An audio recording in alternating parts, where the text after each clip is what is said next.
Some of you may know this period as the English Civil Wars. I prefer to call it the English Revolution.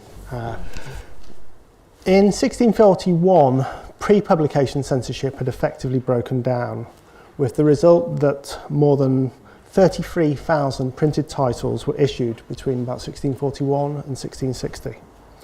Courts, which had facilitated the exercise of royal power, were abolished by Act of Parliament, notably the Star Chamber and High Commission. There was bloody rebellion in Ireland in 1641, and then devastating civil wars from 1642 throughout the British Isles.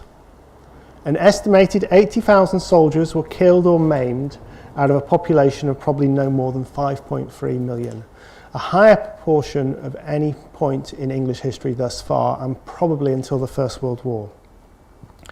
The Archbishop of Canterbury was executed, bishops deposed, and the Church of England stripped of its authority.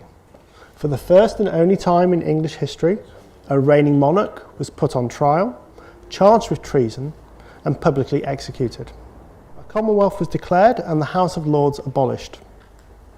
Most of the royalists who had supported Charles I were disarmed, some were imprisoned, and a few executed. Many more had to pay fines to keep hold of their homes and property. As for the Crown and the Church, much of their land was confiscated and sold off. The biggest beneficiaries were army officers on the winning parliamentarian side, who bought up large estates on the cheap. Meanwhile, some regiments began to mutiny over arrears of pay.